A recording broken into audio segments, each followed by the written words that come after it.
What's up, y'all? I'm Will here with Schedulefly, and this is the Restaurant Owners Uncorked podcast, one of the highest rated hospitality podcasts in the world, brought to you by us at Schedulefly. We provide a very simple web-based restaurant employee scheduling software backed by legendary customer service. If you're on pencil and paper or Excel, or you're on some software with tons of bells and whistles and features you don't need or use, Schedulefly is the perfect place for you. Easy to use, point, click, and go, and we'll take great care of you. Schedulefly.com, free trial, check it out. Hey, what's up, y'all? This is a really cool episode with Jeff Brock. Jeff founded Hargett Hunter, and he's out of Raleigh, North Carolina, but luckily got to have him in studio for this episode. He's here in Charlotte for a few days. We have talked multiple times. We were introduced by our mutual friend, Dave Query from Big Red F out in Boulder, Colorado, several years ago. Jeff is an incredible dude. Hargett Hunter invests in growing concepts, typically ones that have around 5 or more locations, up to maybe 40 or 50 locations. And he's been doing this for 25 years, so they find great concepts and invest in those concepts to help them grow. Just such a freaking great dude. We could have talked for another 3 hours, and I know that Jeff and I will spend many more hours in the future talking, hopefully even on camera again. But this is an incredible episode. Dude knows so much about this industry, and it was really fun listening to and learning about how he and his team decide the types of concepts to invest in and what they bring to the table. So great episode. More episodes coming soon. Thank y'all so much. We love you. Give us a rating, give us a star, give us a comment, whatever you want to do. It helps more people find this. We appreciate you. See you. All right, here we go. In Everybody Studios here in Charlotte. We've talked a few times, but finally got to meet in person. Jeff, go ahead and just introduce yourself. Yeah, I'm Jeff Brock, food and beverage financier, I guess, for over 25 years. Nice. Originally from the state of North Carolina, and after a big old circle, I've been back in Raleigh now for almost 15 years. Time flies. Restaurant financier for 25 years. And you grew up in Tarboro. I did. Eastern North Carolina. Family's originally from New Bern, grew up in Tarboro. Okay, fam. So for like the 99% of people that are listening to this that are like not familiar with Eastern North Carolina, tell us where Tarboro is. Oh my goodness. They'll even laugh when I say it's in between Rocky Mount, Greenville, and Wilson. Yeah, like it's pretty close to I-95 in northeastern North Carolina. As you know, Eastern North Carolina is a very unique place. So when you say you're from Eastern North Carolina, it has a strange meaning.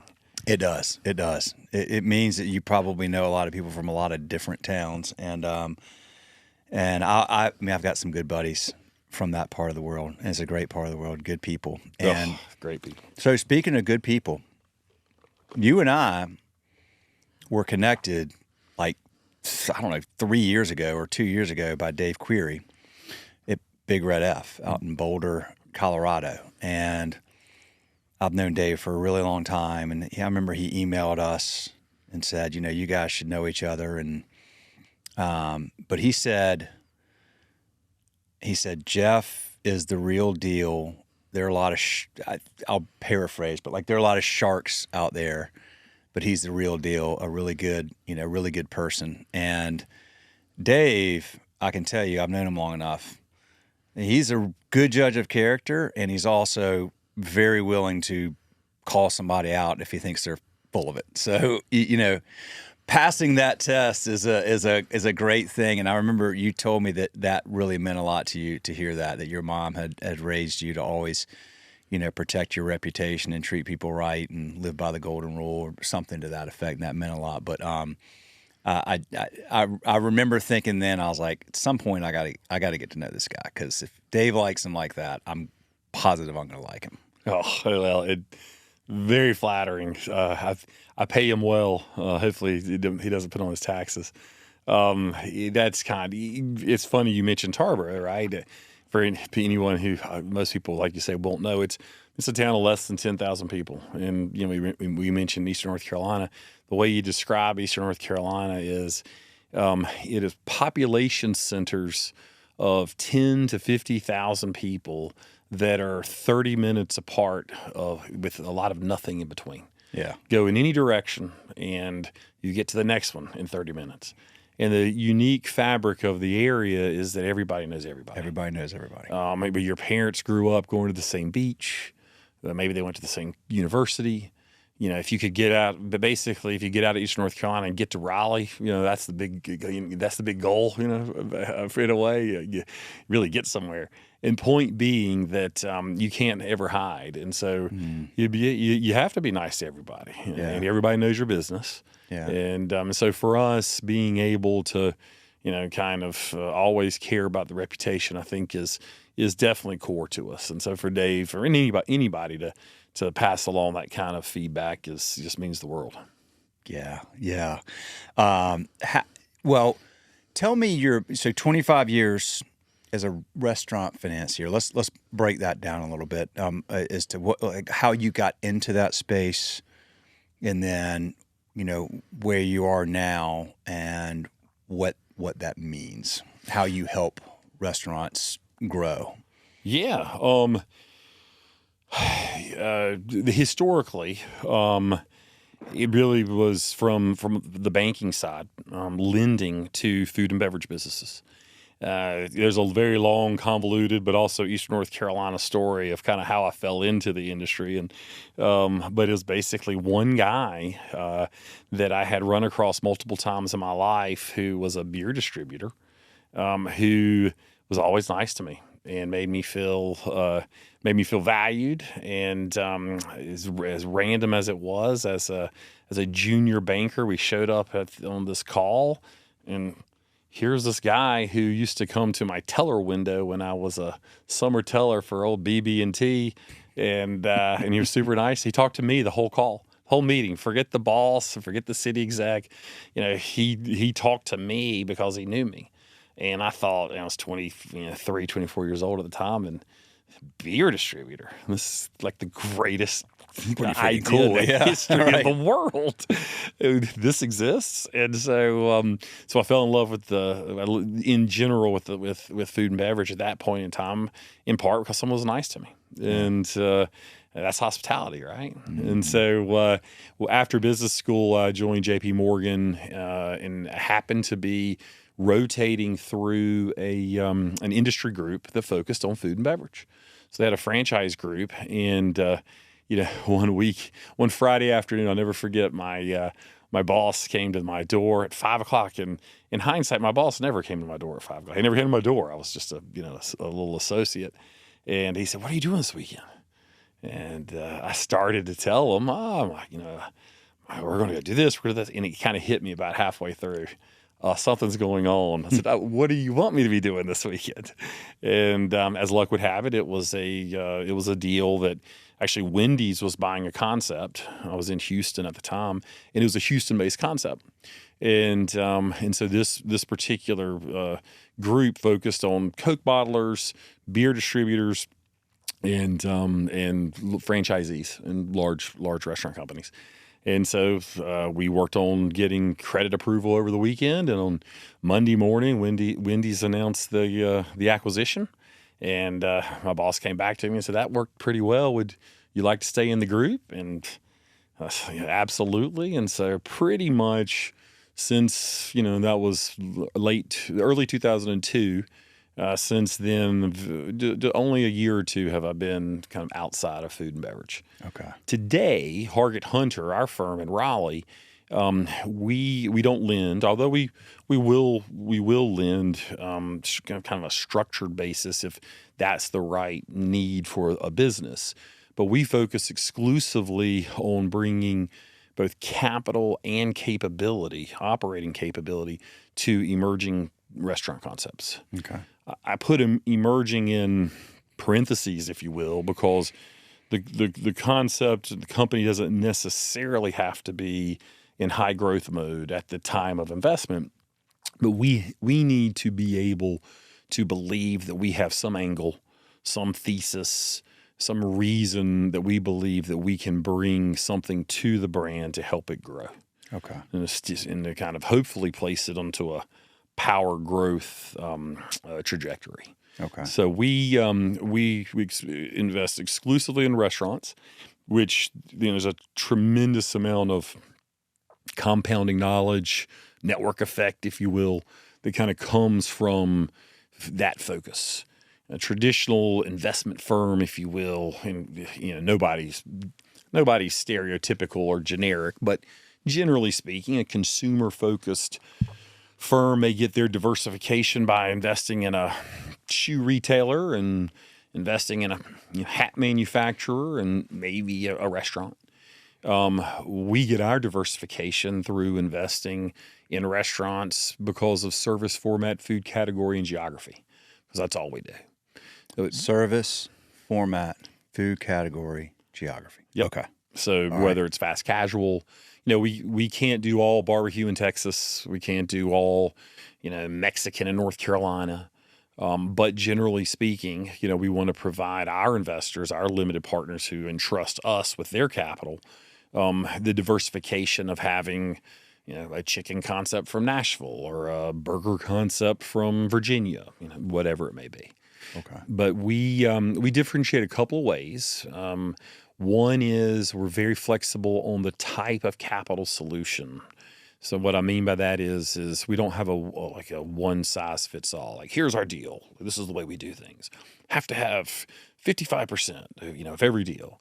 What we try to do is understand where the business is and its needs. Could be different at 4 stores or 40 stores. And then we try to create the right capital solution that the existing investors and maybe founders desire and what's best for the business. And then separately, I think, again, back to singularity of focus allows us to do this. We have an operating toolkit, if you will. So, we love restaurant acronyms, right? So our HOST toolkit. So the Hargett Operating Services Toolkit is basically our way of creating functionally aligned support for our businesses. So, for example, in addition to individuals, we also have preferred partnerships, basically vendors, service providers, vendors that we can use for purposes of scale, to bring operating solutions to our businesses. So whether it is beverage innovation, whether it's real estate, whether it's finance and accounting, construction management, you name the need, we have dedicated resources ready, willing, able to support the needs of the businesses. Okay. So but we can do that because this is all we do. If I had to spend time trying to find a shoe retailer, we would just be impossible to build that type of mousetrap. Sure. Okay. Are you the founder of the firm? I did 2015, Okay. which is in many ways, I'm like a tree. You get a ring every year. I get 5 pounds. So imagine. It's amazing how fast time flies. You went out on your own, or what happened? What was the trigger moment or the inciting incident that you decided to do this? I had the best partner and partners that you could ever imagine. I had a good friend who had created his own firm, and we wanted to invest in restaurant concepts. And I had obviously I'd been both at J.P. Morgan and GE Capital franchise finance from the lending side, so had the opportunity to step in on the equity side. And very sadly, he got sick unexpectedly at a very young age. So it just kind of created a different set of circumstances for everybody. And so the ultimate evolution for me was, complete dedication to this industry. Had obviously been in it at that point 15 years. It was definitely my home. Didn't want to do anything different. And so just continued to evolve around the network and was able to be supported by a couple of large family offices that wanted to deploy capital into the space. And luckily I had a couple of deals and great opportunities kind of teed up, and one thing led to another. And before you know it, here we go. So because you've got investors that are limited partners in this business, and then you raise a certain amount of capital, and your job is to go redeploy that in an efficient and effective way for good steady returns for these family offices, hopefully over the long term. Yeah, great. You're not like buying a concept and teeing it up and flipping it 3 years later. Or you could, I guess, but like depending on I guess that's your point. You don't have a set way. Depends on what the brand needs, what the goals are, what the opportunity is. Is that? Let's dive into that, because it's interesting. Yeah. And it always drives me nuts when particularly investors just, sit up and act as though everybody in the world is supposed to understand, exactly the way the world. I'm still learning the way the world works. I've been doing this a while. Yeah. So a few different ways. A family office, just in general, right, for lack of a better term, is usually a large pool of capital that probably was created by an entrepreneurial event or an entrepreneurial generation that just created so much wealth. They have to find, there's various ways to get diversification and to invest that capital. From our perspective, I hate being called a private equity. I mean, like, ugh, it turns your stomach. I mean, my question I was about to ask is like, so you're private equity for restaurants, right? So here's the deal: we're private, and we have equity. Yeah, I got you. Guess what? Billy Bob, who might have a honky tonk on the corner, is also private. Yeah, he has private investors. Private equity. Yeah. Now I get it. I understand. But the point being that the phrase certainly means something, institutionally, but we really we look, we sound, we talk, we act a lot more like an operator than an investor. Yeah. It just so happens, to your point about in the investment model, is if you think about it, just make it up. You have a a guy that created a computer company forever ago, and you have a woman that created an accounting business that sold, or a consulting business that sold for billions, and you have people that made money in energy, or even like an endowment, like a public university that has billions of dollars that they have to invest.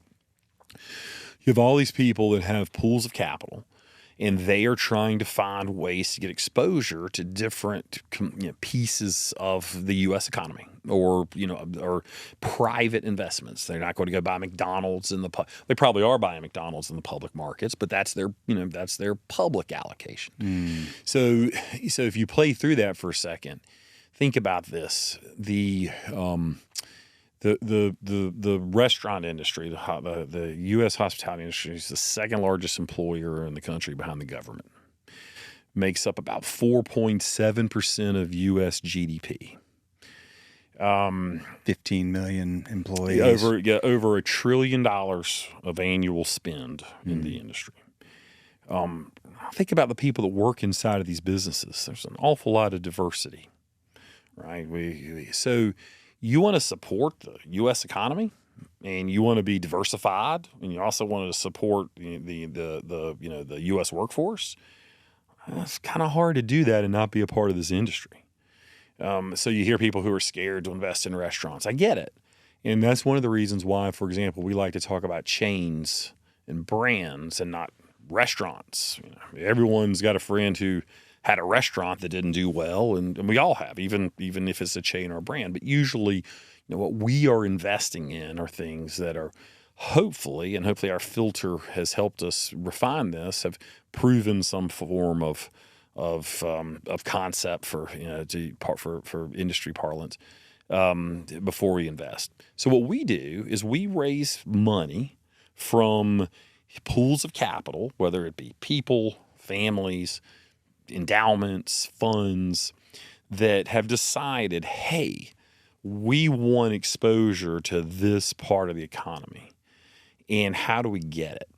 There aren't a lot of people who really kind of institutionalize. We've already talked about the operating component of this, right? They're certainly not singularly focused.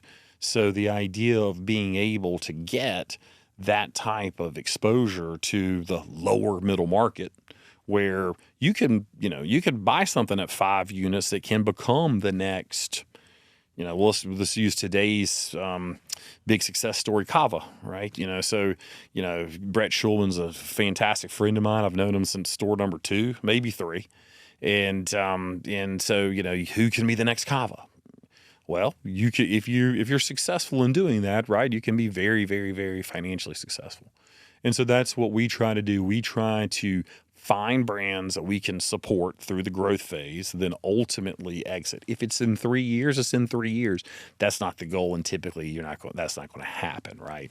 But in part because one of the things that, and it's why we have the operational focus, it takes a lot of time to build the infrastructure and to find the model, if you will, that becomes replicable, scalable, predictable, profitable. We want to take that model and then go open in, we'll just make it up, right? Atlanta, Tampa, Omaha, Houston. And so it takes time to do that, and then ultimately time to get to that point of the natural selling or exiting of the business. Yeah. So our investors, we owe them their money back. That's the expectation. When we raise the money from them, we set a set of parameters. You'll get your money back in X years with this type of return, et cetera. And so in some cases, you don't have a choice. It's been 8 years. It's time.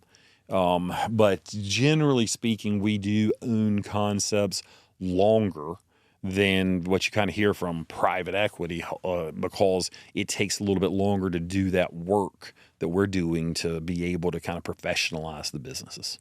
Mm-hmm. Okay.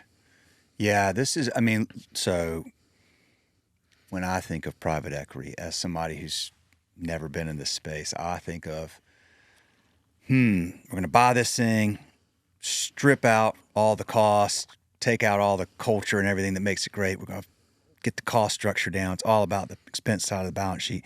We're going to flip it in 3 to 5 years. Like that seems like playbook type stuff from when I think of private equity. And what you're talking about is yes, it is private equity, but it's a very, just a very different mindset and model. And no, you don't sound like a private equity guy, and you do sound more like an operator. And it's the accent. Well, look, man, yeah, but I'm telling you, this goes back. This is why Dave said what he said.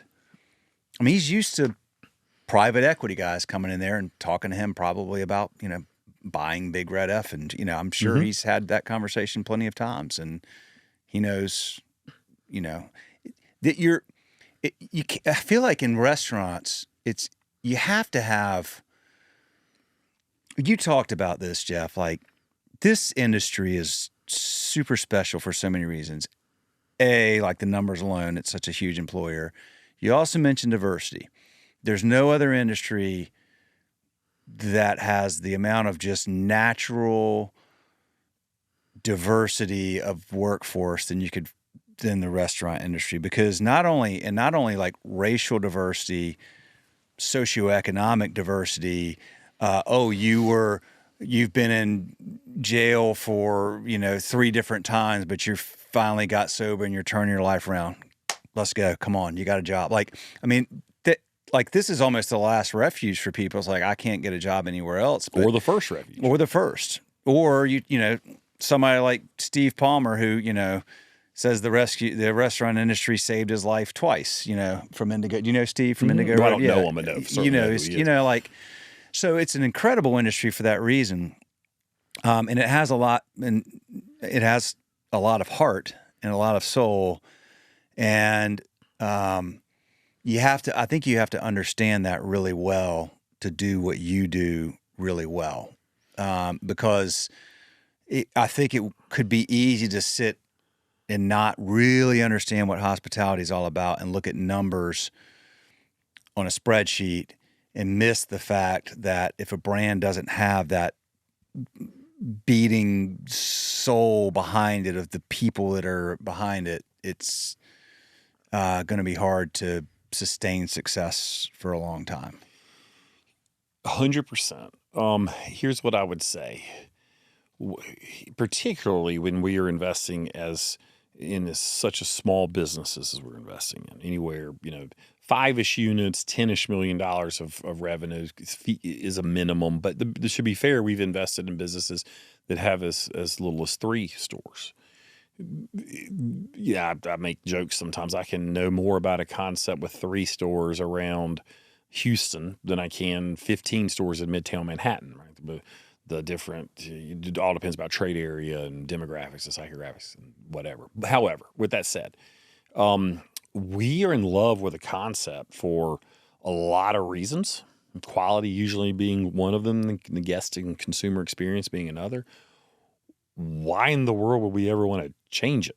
Yeah. Right. And so what we want to do are find ways to support those businesses to enhance the ability to effectively transport what already makes the brand super special and be able for it to grow with less risk than it would have done without us. Yeah. Yeah. But is there, if you think about, I mean, it's not rocket science, right? You have, the beginning of a company. You have its early growth stage. We kind of put a box around that called becoming a business. There's work to be done. Then you kind of get into power growth, that up and to the right hockey stick.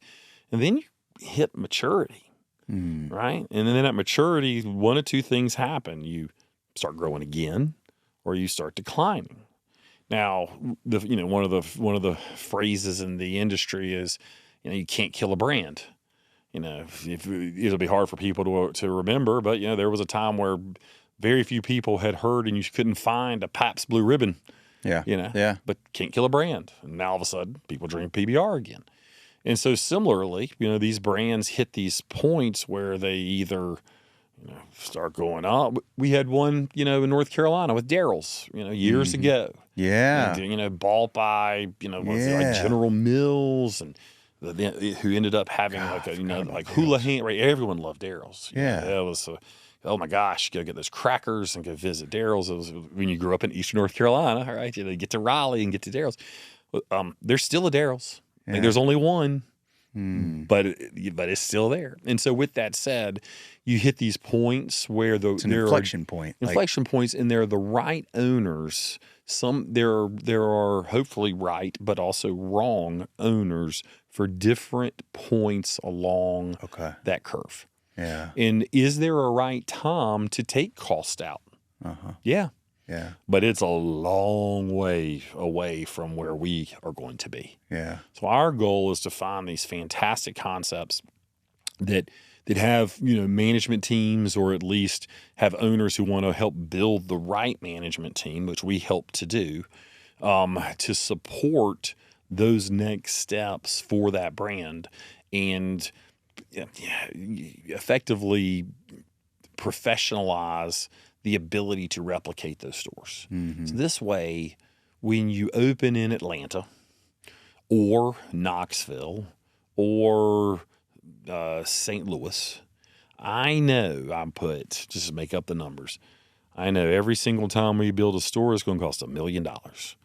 Maybe 1.1, maybe 950, but it's not 1.5 and it's not 500, right? But predictability. Every time we open a store, it's going to cost us $1 million, and every time it opens, we do $2 million the first year, and the second year we're up 10%, and the third year up 20%, and now have a model because we've done that in multiple time zones, multiple trade areas, and that now is predictable. So we don't want to take the soul out of the brand by any way, shape, or form. We want to basically leverage that soul to more people and build a mousetrap whereby that soul becomes more predictable as you grow. So roughly minimum 5 units and revenue. Well, if you're casual dining doing $4 or $5 million a pop, that's going to put you pretty high. So we kind of say just in general, $10-ish million of revenue is a number that's a big enough company. But like I say, we've looked at things that are and even invested in things that had less but had excellent numbers at, let's just say three units, for example. Okay, and then up to really no high end. I think generally speaking, 40 to 50 stores is probably where we start to lose competitive advantage, if you will, some specialty. And here's what I mean by that. We will pay up. We will, and any of my friends who might be listening to this in the industry might laugh at that. But we will pay the right price for the right concept. But we don't want to overpay, right? There is concern. Like how else do you mitigate risk? How else do you make sure that you're not creating just a binary outcome? You're either going to succeed just amazingly, or you're going to fail miserably. We don't believe that has to be the case. We believe that there are ways to protect capital and to not take too much risk in these investments. And one way is by not overpaying. Yeah. So usually when you start to get to 40 or 50 stores, you start to get to a point where we're competing with people that have such big checkbooks. And I'll dovetail back to what we were talking about a moment ago about private equity. They have such big checkbooks, they can pay really anything they want to because, again, their diversification is their job is to deploy as much money as they possibly can. That's how they get paid well. We don't do big. We don't raise a lot of money to make a lot of money off of. Sounds kind of strange, but what we want to do is create such asymmetrical returns. We don't really get paid well until a company does really well. Right, I got you. Well, if we go spend way too much, it makes that harder. Yeah. So when a company starts to be 40 or 50 stores, someone else can just pay so much more than we can pay. It's not probably a fit. Yeah, there's probably more interest from more people in that space than maybe There's a lot more liquidity. We do not have a significant amount of competition doing what we do. Okay, gotcha. And I read, I think literally this morning, I did. It was on CNBC, on the website. There was an article, and if I remember this correctly, family offices, the industry, if you will, of family offices is now larger than hedge funds. There's like $5.4 trillion or something in family office money out there. Family offices don't want, correct me if I'm wrong, but a lot of the times they're not looking to pay that 2 and 20 through, like they're basically their own hedge fund sort of. It depends. It depends. Yeah, everyone has a little bit of a different model. Yeah, right? There okay. are some folks whose office is built to go find their own deals and to make those deals directly, maybe partner with an existing management team. So yeah, they're not going to be paying a fee because they're going to do the work. So let's just make it up. Let's say there's a 25 unit burger concept in which they want to invest. This is a great example to continue to set the explanation of what makes these things different, these words you hear in these models.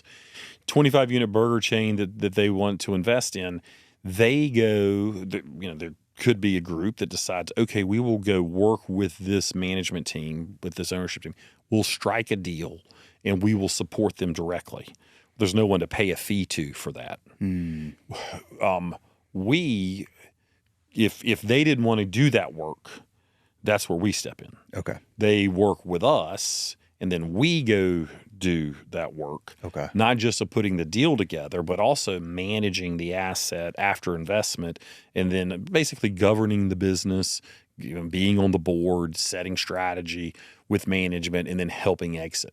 So we do all that work that if they wanted to do on their own, they certainly could. But then it's a lot of work.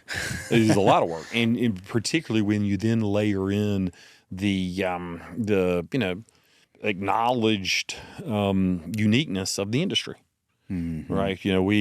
There's a reason, it's kind of funny when I can't imagine trying to. I mean, you better know what you're doing in this industry. This, which is my next question, is how do you know what you're doing? Like, you financed these things for a while, like, because I listened before we started recording. I mean, this is like episode 550-ish, right? I've been doing this 12 years.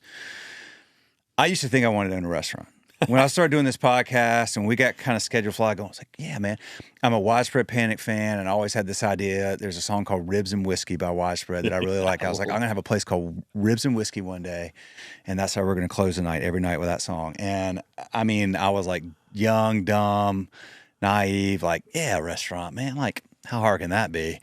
Holy crap, dude, have I learned, like, talking to Dave Query, one of the first people I ever had on this podcast. In our first book that we wrote about successful restaurant owners, Scott Maitland at Top of the Hill, another one. Like, and I went, oh my gosh, these guys are wicked smart dudes. And I'm just listening to one thing after another that they have to solve for all the freaking time.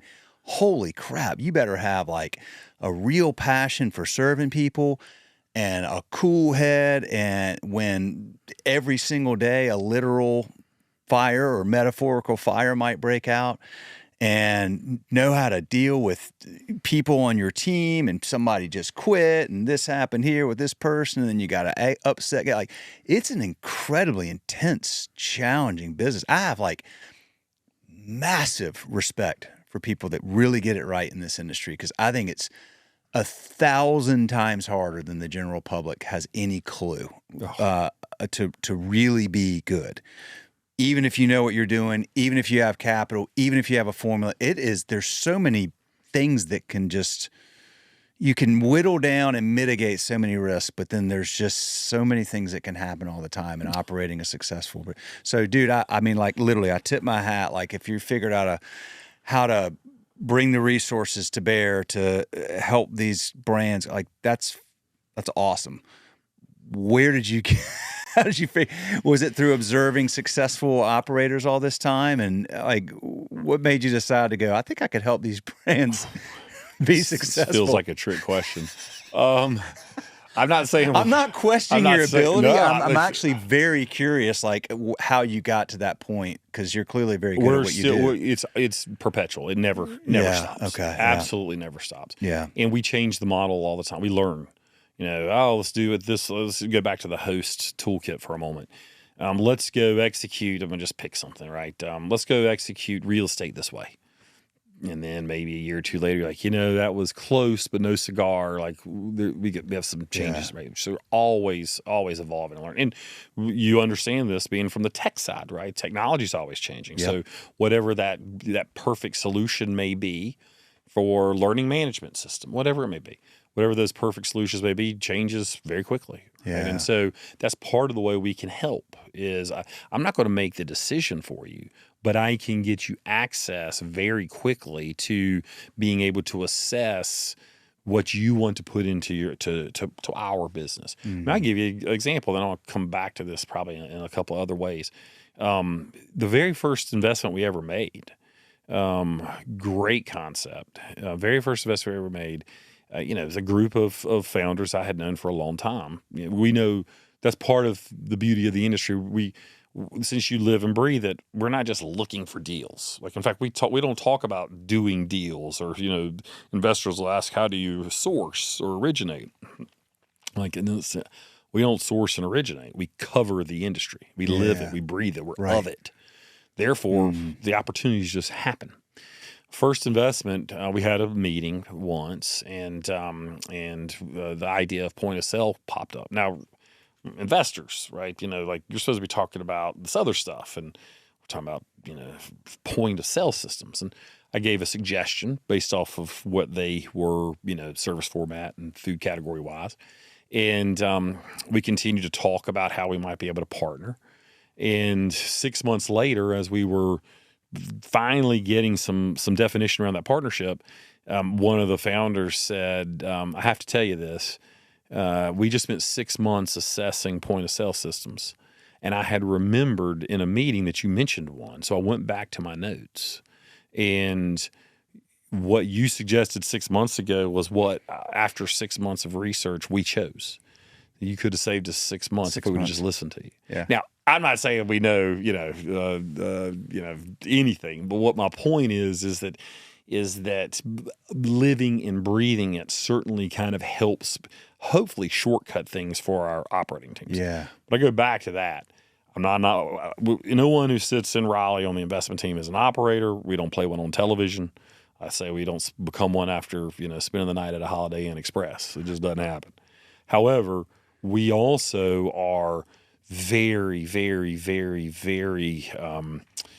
We elevate the perspective and the opinions of our operating partners to a point where, that's how I think that's our part of our secret sauce is the impact of our team from an operating perspective. Yeah, we're not real estate experts, but we have them, right? And so for us, we haven't cracked the code. Hopefully, if we ever think we've cracked the code, we probably start losing more than we win, right? So have to always be getting better. But at the very least, we understood that the leaders and the operators, let's just cut it off and say less than 25 units, they have a unique set of needs, and those needs are not just capital. And so if you can bring them more than just the capital solution, you have a chance to create something really special together. Tech has been interesting over the last 10 years. There was free money, and billions and billions and billions poured into restaurant tech. When an industry that, like, prior to that, there was almost no tech. Be interesting to see what happens over the next few years. There's probably going to be a lot of consolidation because there's too much tech. I talked to an operator in New York about a week or two ago, and they've got 8 or 10 restaurants up there, and she said, "Will, literally every single day, we are fielding phone calls and emails and just nonstop. We're hit over the head with somebody trying to sell us restaurant tech." And like you take like the hub and spoke thing, and even in our space scheduling, there's 15 firms and then if you take like sort of the all-in-ones and you add scheduling as a piece, it's even more. And then there's online ordering and there's point of sale, and it's just overwhelming. So there's a lot of value in just, the time, like 6 months exploring a POS, and then you've got this next piece that you got to look at, and this next piece, and this next piece. The amount of time that restaurant operators have to spend just trying to navigate, and I'm just talking about the tech piece, not all the equipment, everything else, is overwhelming. So I see you're out there a lot. Your team's out there. You're speaking. You're engaged. You're networking. So you kind of know. I'm gathering that if the concept is this, if it's a fast casual, and you probably have just off the top of your head, you could probably start rattling off these are probably some good solutions for that type of business. Absolutely. Because you're so dialed in. And we can also hopefully help create. I won't use names just to for the purposes of, but even during pre-COVID and during COVID. We've got lots of different businesses, many of them pretty small, not important enough to be on a bigger company who's working towards their IPO's list. We're not going to work with this 4-unit chain. But when you put them all together, all of a sudden, we will support.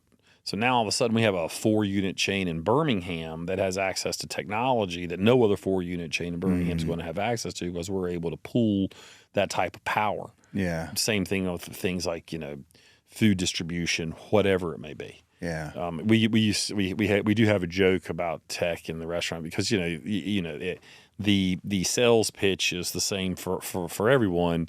Here's the ROI. If you'll just do this, we'll save you, you'll get a 70%, return, and we'll save you all this money. We're like, we should just shut down the restaurant and just buy all this tech, and we'll make money, because the way that all this math works out, there you go. Yes. It's, be careful with that. You got people that are spending all their time on managing their tech. So, okay. So what are some, what are some good, like just good restaurant tech solutions that y'all like a lot? Like you mentioned LMS or POS, I'm sure you don't do the same for every concept, or No, maybe we you don't. do. No, that's actually a Because if great you're going to question. maybe you're aggregating all these ones and saying, I want Toast to give us a good deal that you might not give to, or whatever, or Yeah, that's fluid and malleable, right? yeah. So, yeah, we'll go do that. But on the flip side of it, we won't necessarily force a concept to take something, Okay. right? So, should that be more of a part of the playbook? We debate that a lot. Yeah. Like, hey, this is just what you're going to use. Yeah. I'll be honest with you. If you think about where these companies are from an evolution perspective, that's kind of part of taking the soul out of it, right? They need to pick what's best for them. Yeah. We need to help any way we can, drive a better bargain, open up that tech to other concepts. But we can't just force it to happen. Yeah. I use this example a lot. Like we may have the best CFO in the world, and so part of our model shared services, right? So think about it. If you're a 6-unit concept, you don't want to go spend, let's just throw out numbers, hundreds of thousands of dollars on this great CFO, but it would be great to have access to, he or her. So, all right, here we have this great CFO. The beautiful thing about our world is that we can share it with 3 concepts. So you're now getting talent you would have never gotten otherwise. And you're only paying a third instead of having to bring them on full time before you can use them. So which is great when you're talking about a concept that has 50% plus cash on cash returns. Now we just saved a couple $100,000. We can go open another store more quickly and make more money. With that said, you have no idea. And even no matter how much you diligence, no matter how deep you get into understanding the team dynamics and everything, you don't know anything about the true dynamics of that CFO in that business may actually be the person who picked every piece of real estate. Mm-hmm. They weren't the head of development. No one talked about it. But at the end of the day, behind the scenes, they may have magic about picking real estate. But you know what? I have got a better CFO. You got to use her. That's where it goes wrong. So smart. So you got to be careful. And you know what? You also don't know. Could be the cousin of the wife of the of the team, and now Thanksgiving goes bad. I don't want to be the reason for any of that. That's funny. So I noticed on your website some of the brands y'all have, some of the ones you work with. Like one was Bojangles. So in that situation, is that where you have or had like a franchisee who, like, how do you get involved? Like, because they're massive. Yeah. Great question. That's actually part of the origin story. So my partner, Brian, and I met when we both lived here in Charlotte, and he actually worked for the private equity firm that acquired Bojangles. Okay. So he was that's part of how it got in his blood. Right. So he had touched food and beverage a little bit, but now all of a sudden here we are in, Charlotte, and they go by Bojangles. So he gets a chance to work on that deal and then basically be the, work side seat with the CFO and be a part of Bojangles. Okay. And that's how we met. I helped finance and refinance the cap stack there when I was at GE. And obviously, I would do anything to be a part of Bojangles. Yeah. And so that's how. So that's on the website along with a couple of other things I did before Hargett Hunter. So it's specifically in there in previous partner. Yeah. Previous part. Yeah. Exactly. Do you know Cam McRae? Well, Eastern North Carolina. Well, there you go. There you yes, go. Of course I do, because he's in one of those towns that's 30 miles from the next town. Yeah, that's exactly right. Kinston. I think I ate at 3 of Cam's stores in the last 3 days. Have you really? Absolutely. I know. Yeah, I just drove back from the beach on Tuesday. So there you go. You hit it all. Go. Yeah. Atlanta Beach. Uh-huh. Okay. Yeah. Do you know the Barrises? Barris? Charles and Auburn Barris. I don't. They went to Charles was my roommate all 4 years in college, and we went to Woodbury together. They're in Kinston. Okay. Barris Construction was their dad's business, and anyway, they're from there, and that's how I got to know Cam initially many years ago. But he tried. I worked at. Quick side story. I worked at. Cause I have so much respect for him. I worked at Nations Bank right out of college, and it was very clearly not cut out for corporate America. But I was in cash management, and there's a RM, Jonathan Hand, that was in Kinston and had Tans Incorporated was his customer. Yeah. So I was out there selling, pitching cash management tools, and he had his like treasurer or whatever, Emily, and Cam just sat quietly in the room while I was, just nodded and watched and didn't say anything when I was in this meeting. And then like they called me like a month later, like, Cam wants to meet with you. I was like, oh shit, what did I do? Did I screw up their account? They're like, no, you need to take some time off of work. He wants to talk to you about something. So I'm like, okay. So I had no clue what's going on. And I went out there to Kinston, and he was like trying to recruit me to come be sort of like a right-hand man, he wanted to, whatever. And I was like, because I'm not from Eastern North Carolina, I was like, hell no, I'm not moving to Eastern North Carolina. No freaking way, man. And I mean, he obviously owns his own island now, and it's like, oops. But things worked out well. But yeah, I mean, I was like, I'm freaking go live in Kinston and work for Bojangles. Like, what? Hell no. Like, so myopic and like we just don't know. clueless. Like, that's the part of the journey is learning. Yeah, no. So, but I actually got to meet with him again like a few months ago.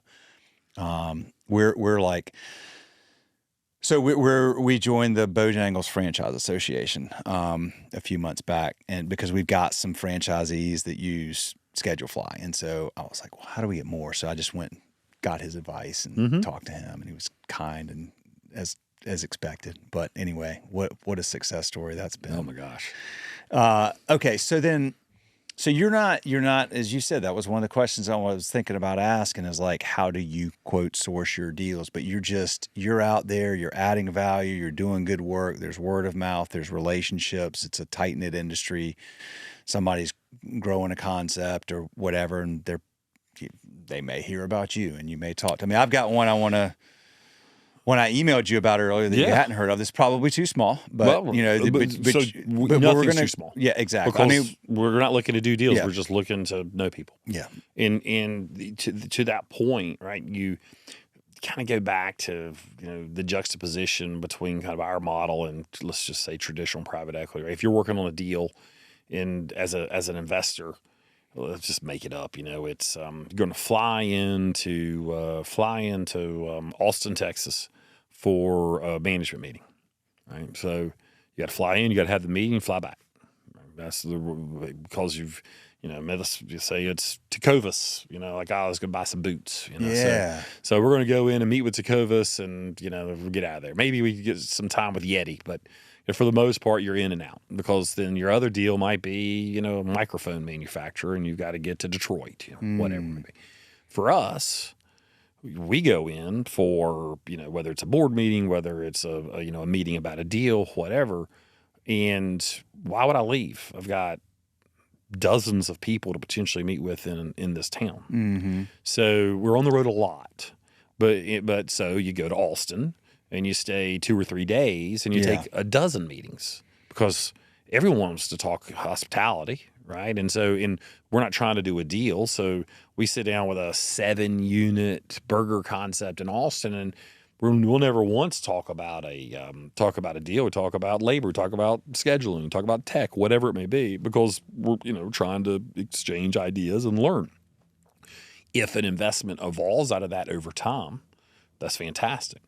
So if you think about that, and then you just kind of layer on doing that in 20 cities a year, and doing that for 20 years, and doing that with a full team, the compounding impact of that is massive. Yeah. So it's fun. It also, is not great for the physique. You eat a lot of good food. Eat a lot of good food. Drink a lot of good drink. Wait, so you're in? How long you're going to be here? Because Same thing. We a combination of Came both today? investor meetings. Actually drove up Tuesday. Okay. Investor meetings as well as checking out some concepts. Okay. Mm-hmm. Gotcha. And there happens to be a little football game this weekend with the Wolfpack. With Wolfpack. So yeah, that'll be fun. Good. Wait, what game is it? They're playing Tennessee in Bank of America Stadium. Bank of America Stadium. Okay. Yeah. I grew up a State fan. I didn't go there, but God bless you. It's hard to be a State fan if you didn't go to State. No one chooses to be a State you fan. choose to be a State fan. I grew up in Charlotte, a State fan, where everybody, and I mean everybody I grew up with, was either a Carolina fan or a Duke fan. Course. And I'm like, State guy. I love it. And hey, five-pack attack, man. I'll never forget my dad in 1983 when they won that basketball game against Houston. And I mean, I thought our house was going to collapse. I'll never forget that. And that's when I was like, yeah, man, I like that team. They're good. Yeah. Well, okay, so you're on the road a lot. You're seeing how many what would you call it, portfolio companies or what? Like we've made 10 investments. Okay. So we're in no hurry. Yeah. There's velocity of capital matters in the industry, but we, particularly with COVID, threw a lot of wrenches into a lot of things. So we take a pretty measured and paced approach to investing, and therefore have a little bit extra time to spend with the portfolio companies. So we've made 10 investments off the platform. We've invested both directly, whereby we might talk to investors and go buy something, and then we just own that business, on its own. Then we also have invested out of a fund structure whereby you raise money into this idea of a collective of, half dozen investments, and they're all tied together. Not operationally, just financially, like, one does great, one doesn't do great. It's all blended. But I think I did a little bit of the loose math. I think ultimately we have owned 100-ish units in 12 states. Again, geographic diversification. We've been in Hawaii. We did something. We had a fantastic partnership with a $2 billion revenue and market cap publicly traded business out of Japan. Right, where they turned to us to help them grow their flagship brand in the United States. Ton of fun, and a great model for us. If you have brands from other countries and want to bring them here, you can do it on your own. Good luck with that. Or you can find people who can help. And so another way we've been able to leverage our operating capability, but then also deploy capital behind our own efforts and things like that. Gotcha. Okay. Outside of the numbers, what do you look for? And like, what are the things where you start to go, okay, spreadsheets aside, projections aside, I think about Warren Buffett. Like, he talks about, I want a moat. I want a really strong management team. Like, he has really clear criteria that they're looking for. But even with really clear criteria, like, what really is a moat and what is a strong, you know what I'm saying? Like, I totally understand. It's in your head, I'm sure, in your team's head, and you know what you're looking for. I'm fascinated with, like, the things where you go, I don't know, I'm not so sure about this one, or the things where you go, we might have something really special here. Is it always a math formula, or is it something more to it? Okay. The math formula is kind of simple. Yeah. It's just cash on cash returns. You could take, we get asked it a lot of different ways. What kind of volumes do you like? And, what type of KPIs do you like? Whatever it might be.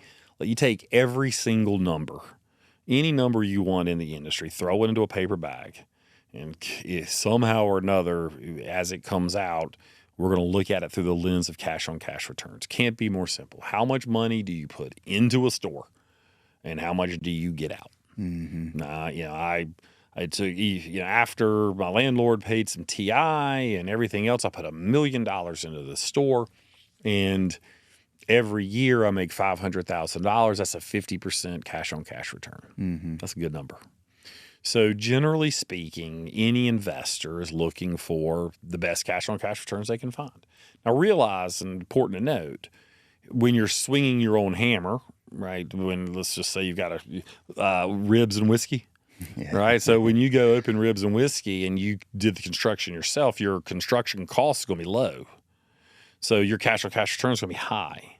Problem with that is you can't go build ribs and whiskeys everywhere, right? So we have to look at that through the lens of when it's prototyped, when we're stamping them out, how much does it cost to build?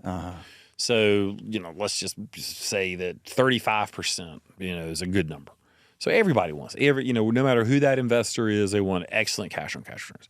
The next question is, what are those other things, right? Forget the numbers. What are the other things that people use as their filter for finding concepts? And, there's really a couple of ways to break that down. One is you mentioned management team and other things that kind of create a moat. Or, there's the company's characteristics.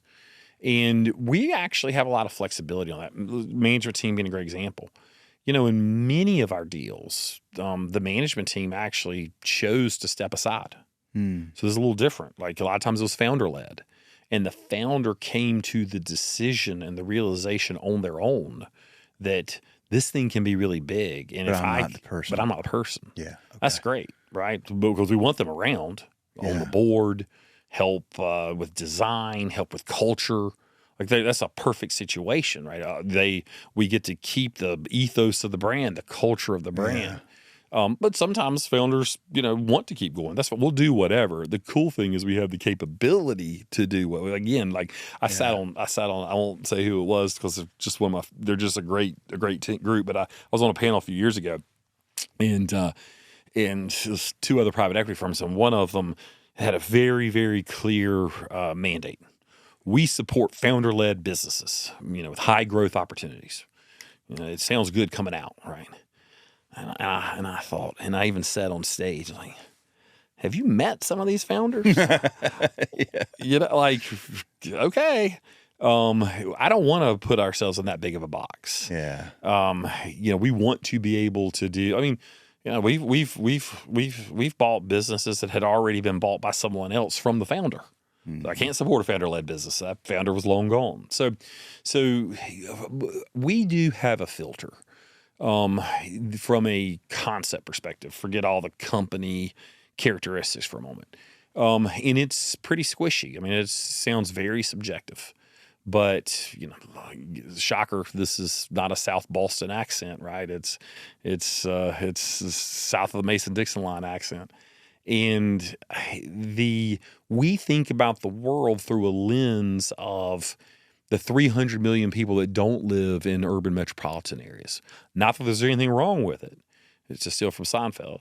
Not that there's anything wrong with it, but a concept that is built on the DNA and on the operating model that, effectively comes from, let's say, a Philly or a New York is maybe not necessarily going to work in Tulsa and Toledo. Be honest with you, I'd rather compete in Little Rock and Tulsa and Toledo than those other markets. Money's just as green, and it's a lot less competition sometimes if you have something great. So we define greatness through authenticity, approachability, and differentiation. And that sounds very subjective. And say it again. Authenticity, differentiation, and approachability. Okay. All right. But to us, we have certain things that means to us, and we apply that filter, and it's worked really well for us. I use the bowl, BOWL. I know my accent again. I use the bowl category as a great example, which now bowls have proliferated a little bit more. But, a few years ago, we used to make a joke. Every town had a 3-unit bowl concept, right? Everybody had their, have you been to so-and-so? Well, whatever that is in Charlotte, there was one in Raleigh, and there was one in Tampa, and there's one in Orlando. There's a 3-unit bowl concept everywhere. And guess what? We bought a 3-unit bowl concept. First investment we ever made, right? Original chop shop. And original chop shop out of Scottsdale, Arizona, 3-unit bowl concept. However, a lot of these bowl concepts, a lot of any concept, right? There was a concept back in the day. I'll pick on them because I don't even think they exist anymore. And not picking on them, I'm using as an example. Life Kitchen, LYFE. Life Kitchen had all the underpinnings of like McDonald's executives, and started with, like, I'll make it up, $10 or $20 million. And their first store was this amazing store, like, in like either Berkeley or outside of San Francisco. And they were even have a garden, with until they found the homeless people used it as a bathroom. And so they stopped eating out of their garden. But all right. So if you're authentic, you don't need to learn that people are going to, poop and pee in your garden. Yeah. Right? Because you don't have the luxury of that. You have to go make ribs and whiskey work. Yeah. Right? Right. So for a chop shop, great example. You had two fantastic husband and wife team. Great looking, great shape. Founders, and the reason they founded Chop Shop was because they worked in Old Town Scottsdale and there was nothing healthy to eat. And they literally got a 400 square foot window, and they started selling sandwiches for lunch out of this window for healthy people to get food. Today, that store is about 1,800 square feet, and I won't tell you how much it does because it's confidential, but it does massive numbers. That's authenticity. Yeah. Right? It came from their heart, came from their soul. Yeah. And the customer knows it, whether you realize they know it or not.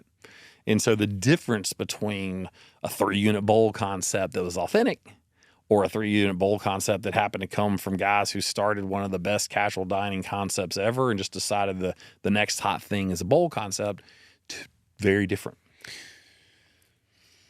Authentic, differentiated, approachable. At the time, that was a differentiated, but then these things pop up all over and it's not as differentiated.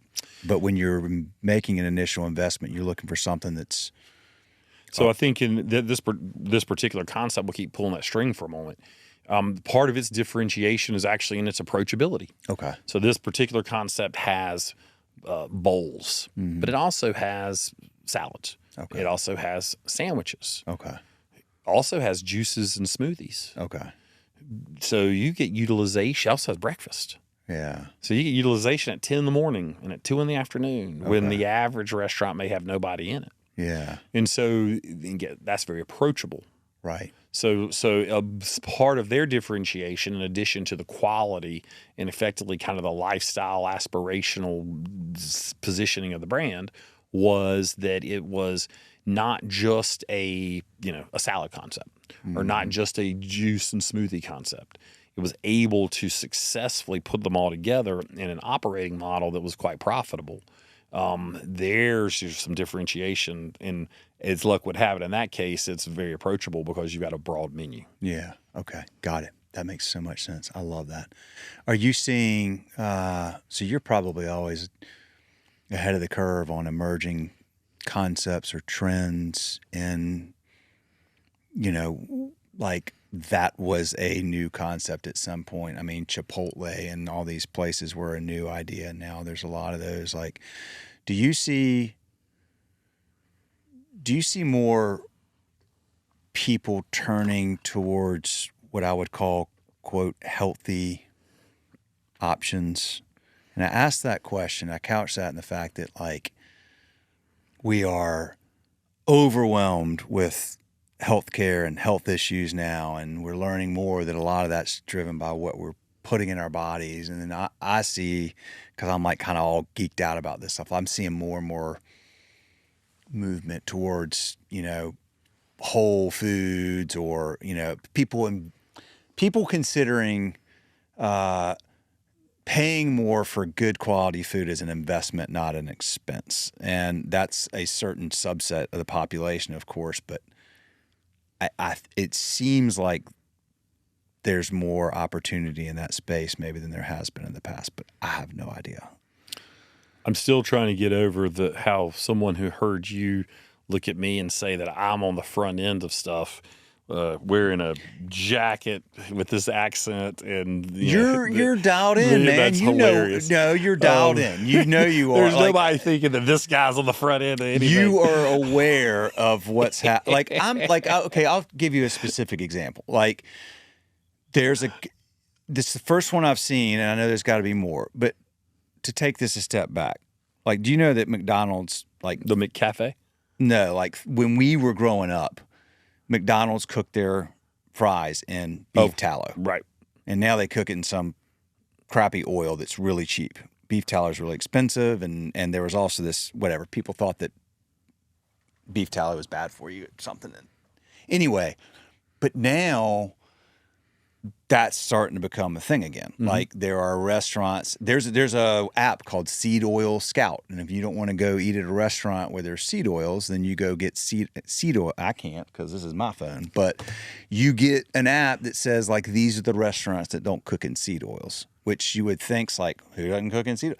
Well, there's a lot of them now because people are going, I only want to eat places where they cook in tallow or ghee or whatever. Mm-hmm. So do you see concepts like that going? I mean, I saw somebody on Instagram yesterday, and like his concepts, he's in Nashville, and it's like we use no seed oils, and it's expensive, but it's damn good for you, and we use grass-fed beef, and mm-hmm. I think that has legs, that type of philosophy, but I don't know what I'm talking about either. So I would agree with you. I did the whole 30 or whatever years ago, and have done keto since a time or two, and so just on a personal journey, I've zoned in a little bit on some of that through the years. Hard when you travel. Is very hard when you travel. Very hard when you travel.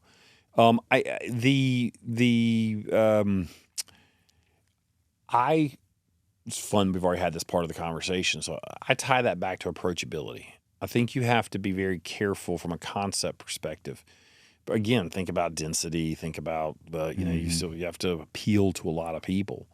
Can you do something a little bit more focused like that in a high dense urban area? Sure, that concept, quote unquote, might work there. I mean, look, I love vegan food. That'd be a surprise probably but I absolutely love it. I think vegan food is fantastic. For 15 years, we've looked at every vegan concept in the world. We've had all these smart investors tell us about how this is going to work and vegan and blah, blah, and it's like, we've kind of seen this play out before, and, we go watch it play out before. Again, people have a lot of talk mm-hmm. about health, but when you sit down, they're looking for an experience. It goes mm-hmm. back to that differentiation for us. The differentiation's the experiential in part for us. So, it's ultimately a tipping point of the numbers game. Like when you get to that point where there's enough people somewhere, I think the way you do that is you have, a brand whereby, let's just stay with the health for a moment, whereby those components are very important.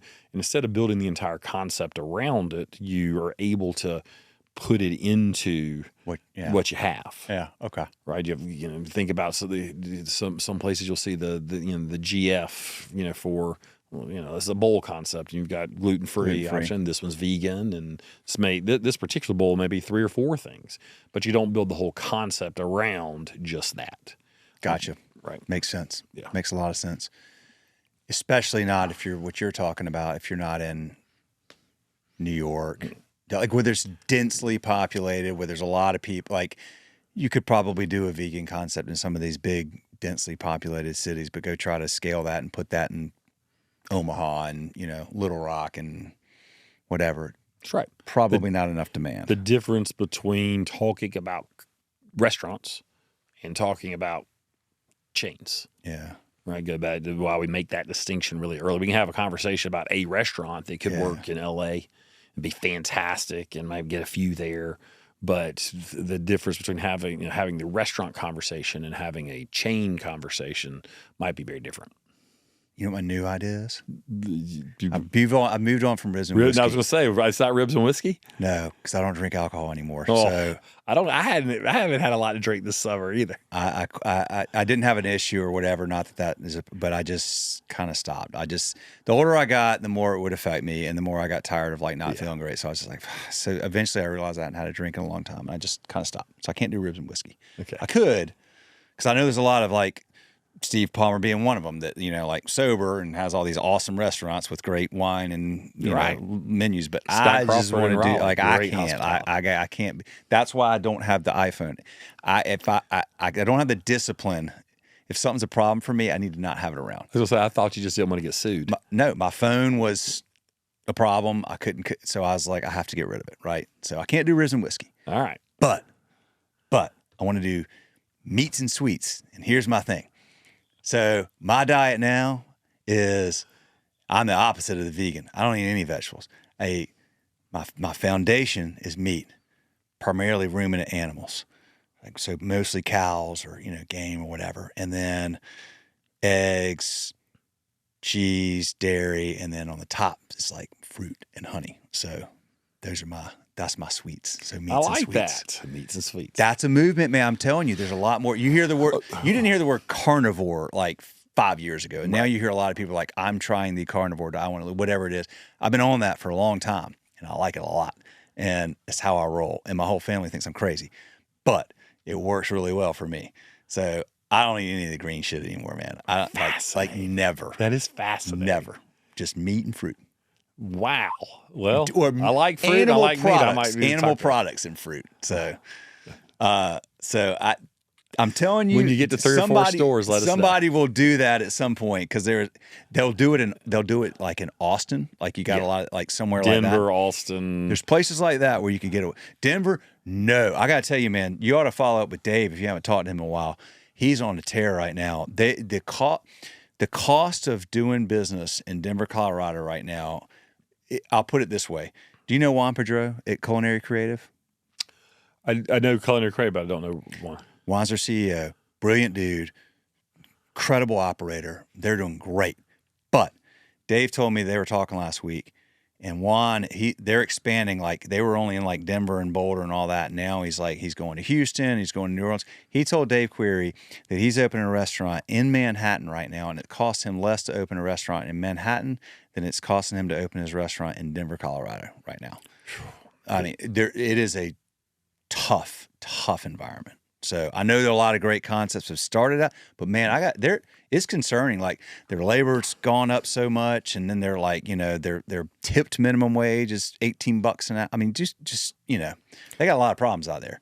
But that's probably a time for a whole nother podcast. Yeah, not just there, but it's fast, and it's also fascinating how people who have growth concepts. There are certain markets that. This is kind of part of like our playbook, right? There are certain markets where people just want to go. Yeah. It's funny. Denver actually was one of them. Washington, D.C. and Denver. Years ago, like were. Yeah. Right. I agree. But years ago, we were already like, what are people like? Absolutely not, for various reasons in both situations. And you would talk to a high growth I remember one great high growth concept sold for a huge number. Had a meeting with them, and the management team's like, next 2 markets are, Washington and Denver. What are you like? Why? They honestly couldn't tell me. Yeah. It was just that's where everyone went. You got to go. That's where you go. Yeah. Well, that business didn't do too well. Yeah. They didn't even get to Washington and Denver. It still didn't do too well. Yeah. Yeah. Tough markets. Yeah. I wouldn't mind. Go to Greenville, South Carolina. Right. Go Exactly. to Spartanburg. Money's just as green. That's right. See, that's good old Eastern North Carolina wisdom right there. Money's just as green. I like those old. My granddad used to say the best wit bought wit. Like sometimes you got to learn your lessons the hard way. But well, I could probably talk to you for another like 2 or 3 hours, but I want to respect your time. And I'm looking at that clock, and I guarantee I've got calls and texts on here because my wife's going to be killing me because I was supposed to be picking up my son from school. He's good. He'll be doing his homework. But I was so engaged. Like, I can't believe we've talked for over an hour because you're awesome, dude. And I like really am glad we got a chance to hang out and talk. Me too. And This is, I mean, what a great facility. So glad you're, it's so close in Charlotte. Like, it's, and congratulations to you on, everything you've done. So, a lot to be happy. And I love the fact that you, are effectively giving back in a way, like you're reinvesting in the industry, in just amazing ways, and that's the hospitality component. Yep. So obviously, if there's anything we can ever do for you, hopefully you wouldn't hesitate to reach out. Where are you heading tonight? I have 2 more meetings, and then my partner and I will figure out somewhere to try. We didn't put anything on the actual calendar tonight because there's just enough play. Luckily, we won't have to worry about getting anywhere tonight. No, you won't. Have you been in the Crunkleton? Do you know? Oh, Crunkleton? yeah. Okay. Getting ready to open one in Raleigh. Yeah. Good place. Yeah.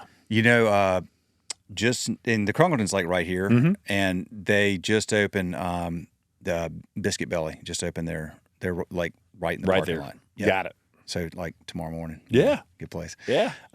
Okay. Well, cool. Well, there's so many good options here now. Do you know the Tony Daniels, Supperland and all that? Man, I've heard such good things about Supperland, and what I'm a big fan of names. Yeah. Like names are really important. I agree. And that just I have to go on Sunday night for supper. Yeah. And it is it just like there without even having. I'll give you a quick example. I know we got to go. We had a junior resource once, an analyst who had just been hired from undergrad. This was years ago, and we went to the original Hop Dottie on South Congress, and I'll never forget. Like what he said, was just perfect. We had this was all of our first trip to Hop Dottie, and I don't know if that doesn't matter. So we waited in line because you had to wait in line, right? We're inside. And we hadn't even ordered yet. And he says, I'd come back. Now, we hadn't ordered. We haven't eaten. But he was already willing to give it a mulligan. And it worked for him in a way and on a level that he was going to come back anyway. And to be honest with you, the first time I ever heard someone mention Supperland, I thought, you know what? I'm going to go a couple times. Because if it doesn't work, I'm sure, like it just, for me, that just speaks to me. So I agree. I can't wait to try it. One more thing. Do you know Brett at Sup Dogs? No, I don't, but everyone loves Sup Dogs. You need to know Brett. Yeah. If you go to go to supdogs.com and click on our story, there's a film, and you will never forget watching that film. And we made it, and it's awesome. But he's had it on, we made it in 2017. It's the story about the backstory about Sup Dogs. His brother started that place, and his brother passed away, and it tells the story of how that happened but I want to connect you with Brett. You should know him because he's a great dude. He's real smart. He runs that business really well. Of course, they're only in Greenville and Chapel Hill. He just started a distillery in Greenville, Crush Distillery, because he was the second largest or third largest buyer of vodka in the state of North Carolina. So he decided to just start his own distillery and make his own vodka. Yeah. Super smart dude. But one day, like, I don't think he's not going to take that, I don't think, and try to put that in 200 college towns across the country. But I bet somebody could. It's special. Crush it. Yeah, they do. They crush it. They have people waiting, like in Chapel Hill, people camp out for the Chapel Hill Duke games. Like, I mean, they literally come to Sup Dogs the day before and camp out. Like, they camp out at Cameron indoor they camp out at Sup Dogs just because they want to make sure that they get to watch the game there. Love it. That's something special. That's right. They're coming back. This is awesome. Thank you, man. Thank you. I appreciate it. This so is great. Much fun. Really appreciate it. And that is a wrap, y'all. More episodes coming soon. Keep listening, keep watching. And how do we find you? What's your website? HARGETT, HargettHunter.com. HargettHunter.com. And you can go read the backstory about why it's called Hargett Hunter, which is really cool. Thank y'all. See ya. Thank you.